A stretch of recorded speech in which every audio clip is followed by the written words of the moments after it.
As you guys know, we recently took delivery of the Solis H24, and that was a couple videos ago. Jason actually hasn't been here and been on the Solis since we've taken delivery. He hasn't been on it since we were down in Moultrie in October, and frankly, hasn't even heard it start up yet. So I'm going to turn it over to him. I've already shared my first impressions after getting out and using it. Obviously, he hasn't had a chance to use it, but we're going to see what his initial thoughts are on the Solis here. So stick around. All right. Yeah, I got in late last night, and as Josh said, this is the first I've seen it since October. So, you know, very cool to be sitting here on it. This was a long time coming, and yeah, I'm excited to fire it up, pull it out.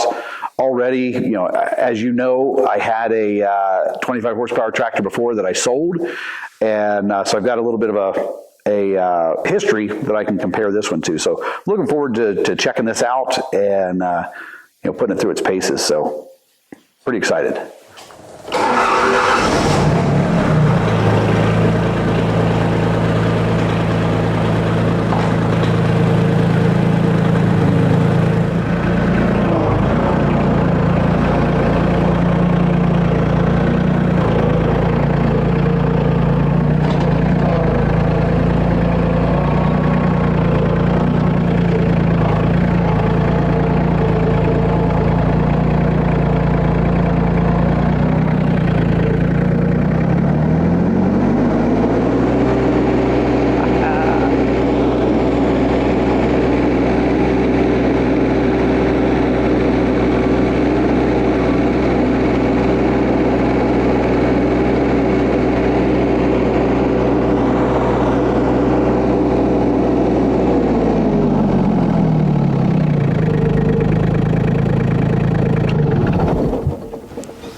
All right, well, that puts a smile on my face.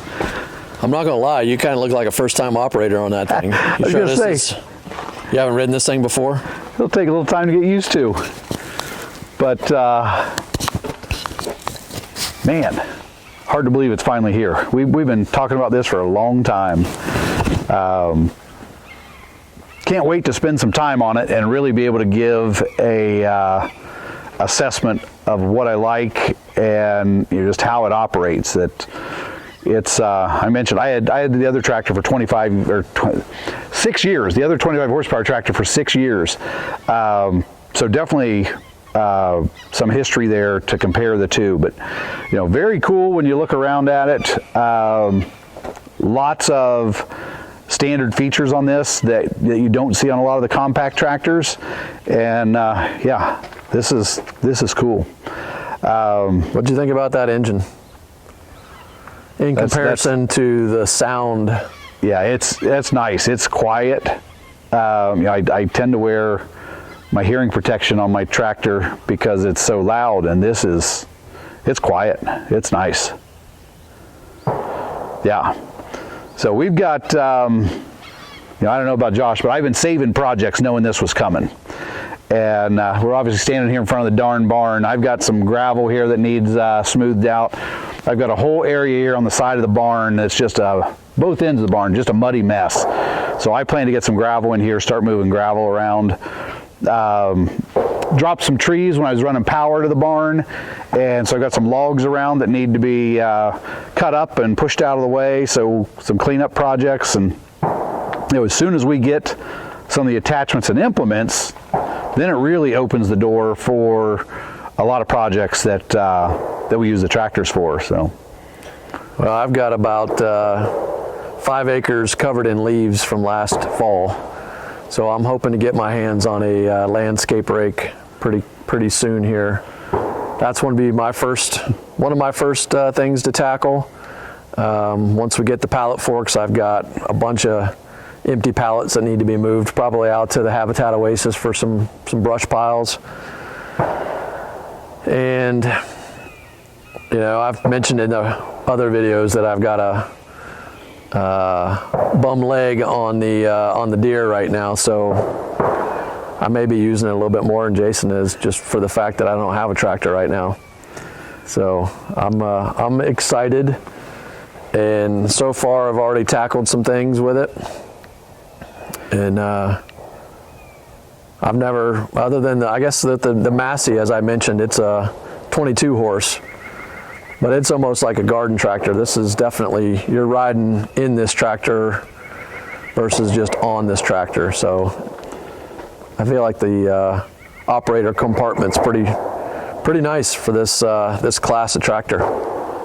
Yeah, it's nice. Apologize for the gunshots you hear in the background. We've got some guys down the road that like to shoot trap, and so I'm sure you're hearing some of that, but apologies for that.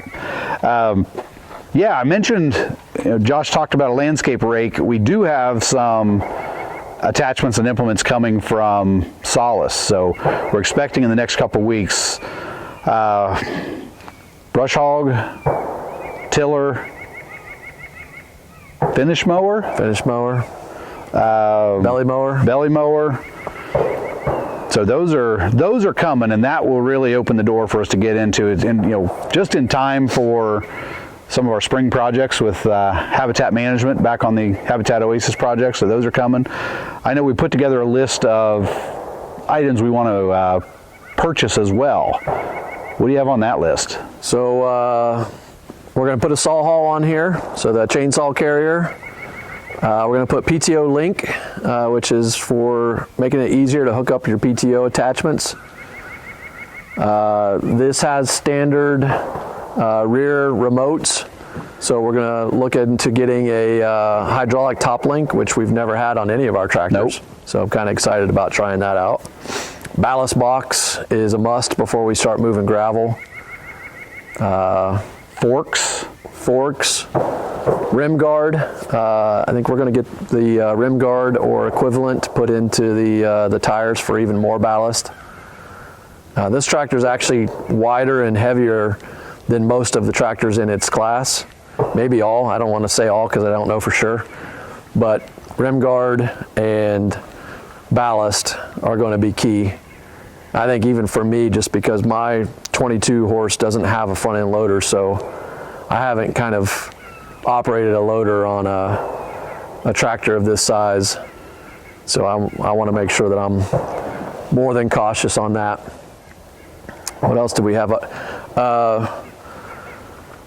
I have the forestry skidding winch from Uniforest.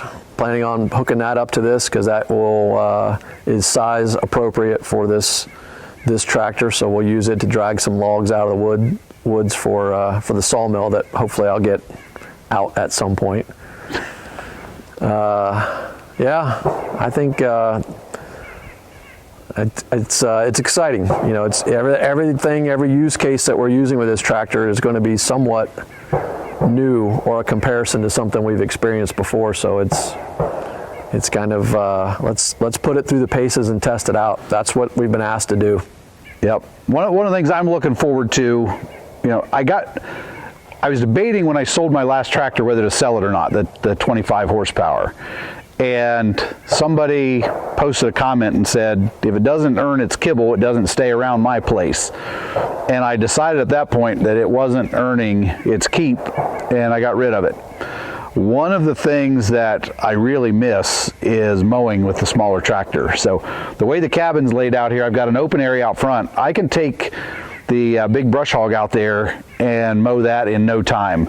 But behind the cabin, there's a lot of trees in the cabin to maneuver along. And what I found is with the big brush hog, there's a lot of circling around to hit spots I missed. So I'm looking forward to having a smaller tractor that fits into tighter spaces and is really more right sized for using in the yard. The big tractor is not a yard tractor, so I'm looking forward to that. That'll be good. So we've done content, you've done content. We did our buyer's guides and stuff like that where we talked about the size of the tractor, and I think appropriate use case for the tractor. A lot of these smaller tractors, people are doing the same jobs they're doing with big tractors, and at some point that's fine. Other points is just a time difference. It's going to take you longer maybe to do it with a smaller tractor, but there were a lot of benefits of the small tractors. The maneuverability, where you can get it. Being able to transport it? Transporting it. We don't have, well, I've mentioned in the earlier videos, we're looking at some deck over trailers to where we can move all the tractors, but we probably could put this tractor on both of our trailers, but none of our other tractors. The size of the attachments, the cost of those based on the bigger you go, the more expensive, the storage requirements. So it's going to be fun to test this out and maybe get some new attachments. We don't have a landscape rake. I'm not even sure we're going to get one for sure, but that's one that, you know, I've got wet leaves everywhere. I didn't get them off the ground.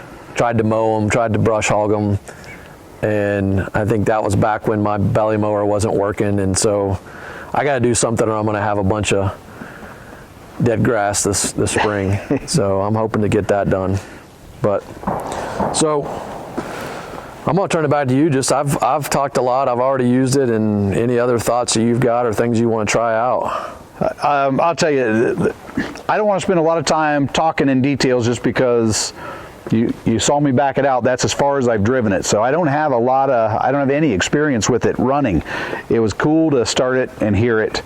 It is cool to look at it and see some things that are obviously different from my previous tractor. You know, one of the things, like, I don't know why this caught my eye early on, but you know, here on the rims they've got protectors for the stems, so that, you know, a branch or something doesn't damage those. The driver's compartment, you know, nice seating, rubber mat on the floor. The metal hood, that's something that, you know, I see people go back and forth on it. Some people hate a plastic hood, others swear by it. These guys have put a metal hood on. This is a solid tractor, so I don't want to go into a whole lot of detail until I've had time to use it. But this is exciting for us. You know, this is supposed to be the first of multiple tractors that we get, so we're expecting some bigger ones over time, and just can't wait to put it to work. So, yep, we're going to do the "Is it tough enough?" challenge, and see if it's as tough as Solis says it is. Heavy duty frame, high quality, high performance components. We'll talk more about those in another video, but can it stand up to what we've put 4 other tractors through on the Habitat Oasis, and without doing things with it that are inappropriate for its size? We're gonna really test it out. So, yep, cool. Well, we will keep you posted on it. We got lots of plans for this thing. So thanks for joining. Have a good one, and we'll see you next time. See you next time.